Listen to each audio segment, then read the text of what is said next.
All right, what's up, everybody? Will here from Flow Candy. Today we are breaking down The Ordinary. So this is a pretty scaled up skincare brand. So just real quick, I have the swipe file here, so you can just click on it, um, and you can access all of their emails. I've pulled all of their emails from dating back to January 2024 all the way up to August or April. This is what we're in, April 2025. I also have this benchmarking report that I've done that I'm going to walk through here in a sec.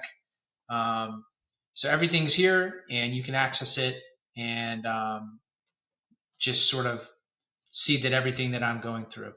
Before I dive in, though, some quick housekeeping. So if you have any questions about it, feel free to connect with me on LinkedIn. You can just click this link and chat with me, ask me any questions.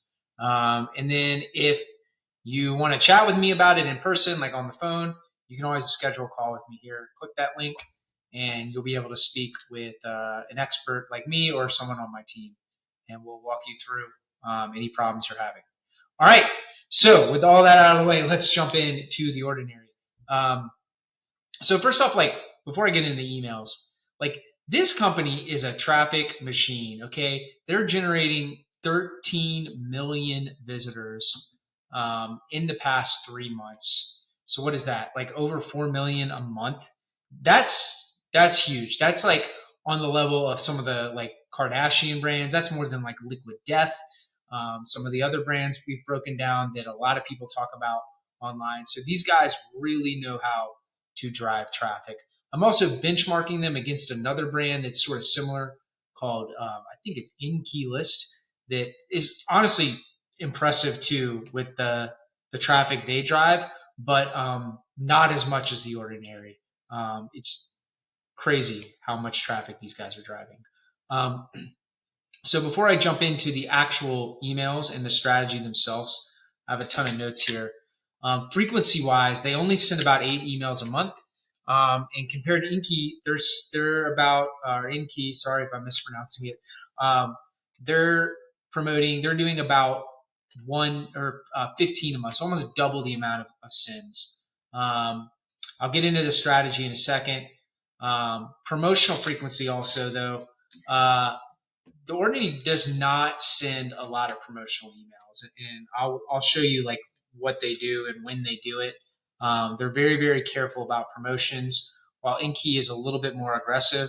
I don't even know if aggressive is the right word, but you know, I sort of benchmarked them at that 41% of INKEY's emails I would consider promotional.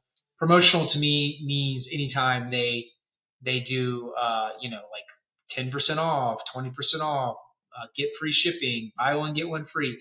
Anything that you can say is like a promo or some sort of deal or discount, I consider promotional. So 75% of the emails that The Ordinary sends have no promo at all, which is impressive. If you're watching this and you're wondering, okay, what should my email strategy be if I don't want to send a bunch of promotional emails? Tech stack wise, I'm pretty sure Ordinary is using Salesforce Marketing Cloud for both email and SMS. I didn't get an SMS pop up, but I think they're collecting it in the checkout.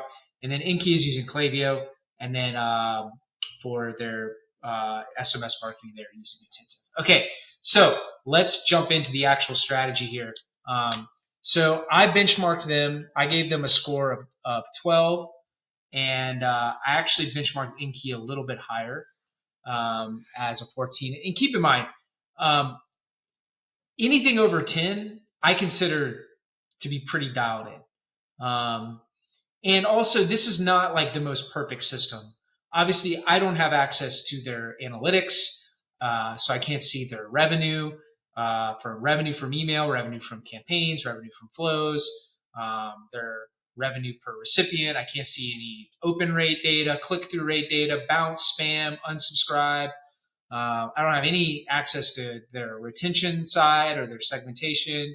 So I'm just sort of like benchmarking them based off the angles or the themes of the emails that they send. And from my experience, typically the more deep the angles, the more they tap into, typically those brands are better at email marketing. But sometimes it's like, okay, like we never run out of stock, so you don't get a point for that, so it's not the most perfect system, but both of these brands are doing some really good things, and I'm going to jump into it. And there's also some angles that like I sort of I don't have here that I think you could do if you're a skincare brand.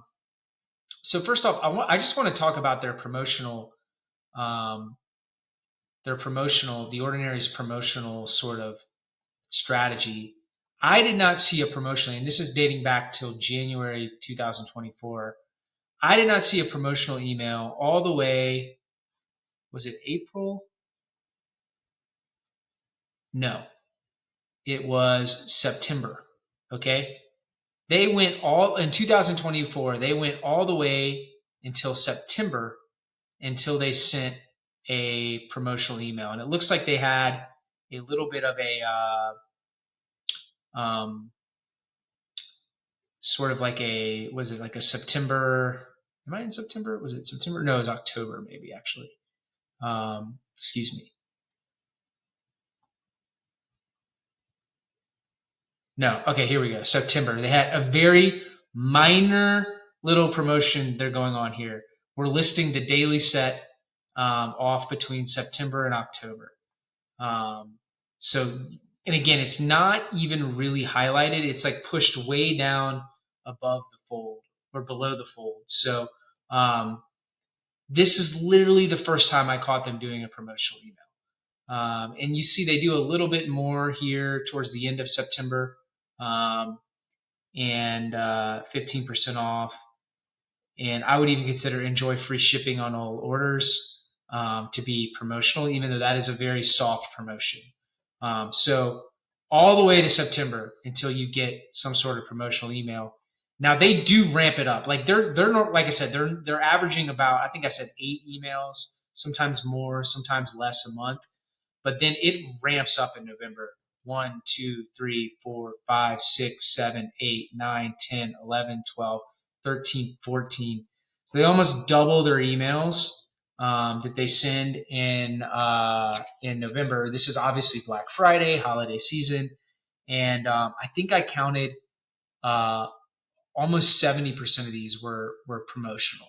So they do promotions, but they're very, very strategic with it, much more strategic than a lot of other brands. Even the brand that I benchmarked them against, INKEY, like INKEY's doing like St. Patrick's Day sale, Valentine's Day sale, Easter sale, stuff like that. Like Ordinary does not do it. They very rarely discount, but in November they will go a little bit hard, and they push it into a little bit in December too. Um, you'll see they're still doing some light discounting here, 23% off. But then, towards the end of December, like, they they uh, they cut it. And even moving into 2025, because I have some of those emails pulled up wherever they are. Here we go. Okay, if you go pull in, let's look at January. Um, none of these are promotional emails. If you look at February 2025, none of these are promotional emails. March 2025, no promotional. It wasn't until I got into, I think, April that I might have seen some promotional stuff happening.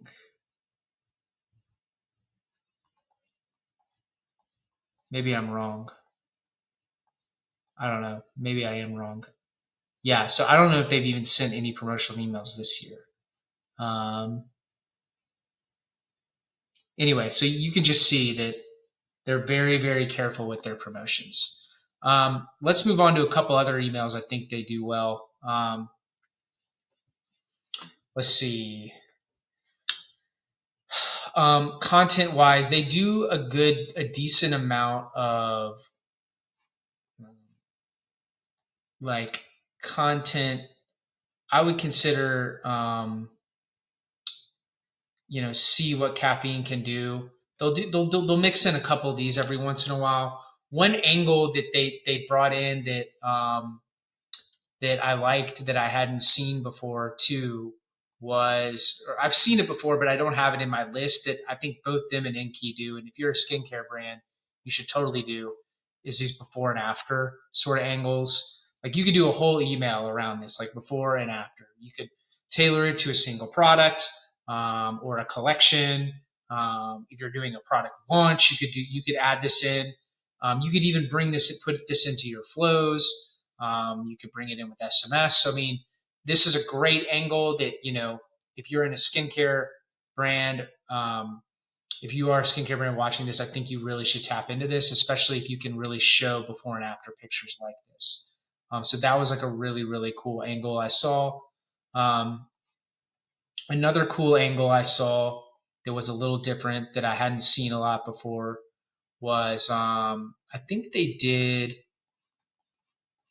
and this was like pretty advanced. It almost was like a little bit of a B2B sort of play here. Yeah, this one in January when they were launching a new product. So this would work really well if you're a brand that's watching this that has, technical, like what I would consider technical science-based products. They did a fireside chat and sort of partnered it with um, a product launch, I think. So that was really cool. This is more of a B2B play. You're invited. It's like a webinar type thing. You don't see a lot of consumer brands doing that. And they push this at the bottom of the email, so it's almost down at the footer. You know, but like I would consider this like a webinar block almost. And you rarely see this with with like consumer brands. So I thought that was really, really cool. Um, Another thing they did in January or no, excuse me, December, that I really liked last year was how they leveraged their retail stores, because The Ordinary has retail, like a retail presence. Okay, I don't know off the top of my head how many brick and mortar stores they have, but this is one thing they did is to just push traffic to their stores, is enjoy complimentary wrapping this December. So if you're watching this because I know some people that are watching this do actually have not just brick and mortar presence, like our products are distributed in Whole Foods or Target, but you actually own your own brick and mortar stores. This could be a cool angle, especially around the holiday. Um, Free holiday, enjoy complimentary wrapping. That's a great way to drive traffic. Um, Another thing I thought they did well, and I'm just going to close out on angles that I don't have on this list, and then I'll get into some of the other ones they do that are sort of that I sort of see all the time. Is in August they did, where was it? Da, da, da. Yeah, August we have this fact or fiction, kind of a cool angle. I think this works if you are, again, more science based, more skincare based. There might be some um, stigma around or confusion around certain things. So if you're in an industry like that, where there's just like different opinions on certain products or certain ingredients and stuff like that, this is a great angle to do, fact or fiction. I would consider this more of like a content email too, because they're sending traffic to the blog.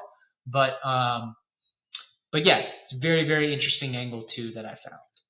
Okay, so that wraps up some of the angles. Let me talk about some of the other things I've seen. Um, I like how they do FAQs. Let me see if I can find one.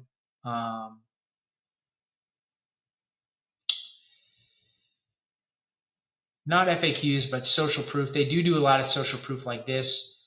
They'll mix like product based intent, or what I would call like a product email, like this one formulated with peptides, or maybe even a collection email, and then they'll put social proof under it. But they also do some purely social proof based emails, and you'll see these are just blocks they're dragging over and over again. Find these FAQ emails. Okay, here's a great FAQ email. This is common practice. You'll see this a lot.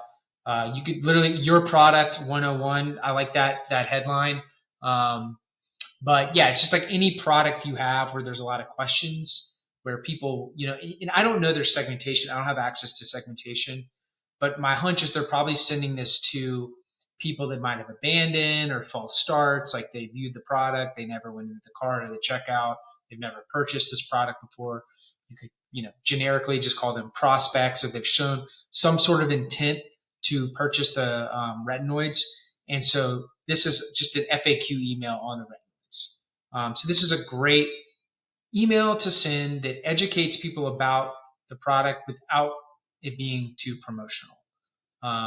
So really like this. And again, this is another one of their what I would consider like a social proof email, community approved. They do I consider a lot of collections, a lot of social proof. I've talked about that. They do these early access, limited edition um, around product launches. Let me see if I can find a product launch email they did. So yeah, coming back to January 2025, this is a product launch. It's here. This is a new product they've launched. They might have launched another one, like an early access one. I'm trying to find that. Coming soon, Radiance in a bottle. So this is like they're sort of teasing it. So they do a good job with that. And then there's some. If you go in here, I did find like a team member spotlight. Like I consider like these emails they do in the like new from the lab.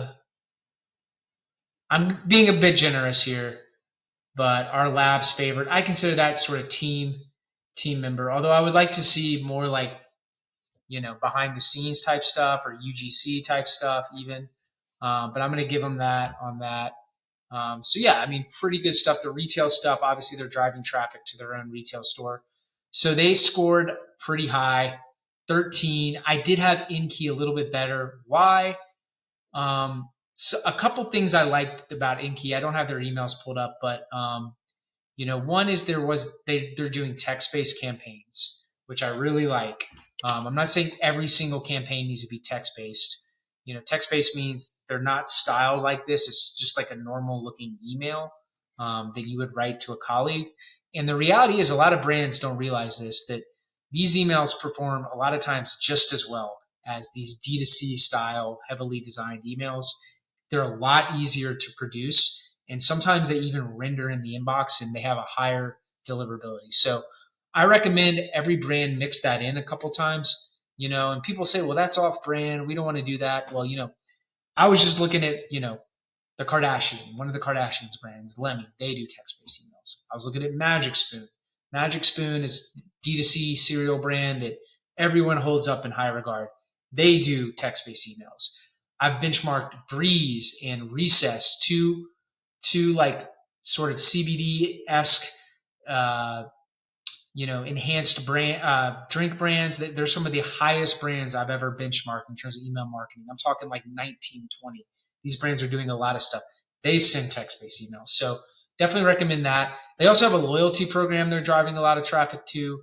They're doing these trending now, which I think a lot of these beauty brands could do, because if you're a beauty brand, it's like a brand like The Ordinary, or a brand where you're getting 13 million views every month or every 3 months. Your stuff is going viral on TikTok. Okay, so Elf, the cosmetics brand, another brand we've broken down. They every week they have an email that's like trending on TikTok. Partly it's because that brand is so dialed in, and they literally have new products trending on TikTok all the time, and they're into like duping, and they're launching a lot of new products all the time. But I just think this is something that you could do, layer in, especially when you go viral, doing something like this. So they benchmarked a little bit higher in my book. But both of these brands, again, if you're over 10, you're doing a good job. If you're like over 15, you're doing an amazing job. And then again, if you're 19, 18, 19, 20, you're like the best of the best. So, yeah, this is the ordinary breakdown. Again, if you have any questions, feel free to contact me on LinkedIn. People always message me about their brand or questions about email marketing and stuff like that. So I'm always happy to answer any question, anytime. And yeah, stay tuned for the next one. We'll have another one coming out soon. Thanks again for watching.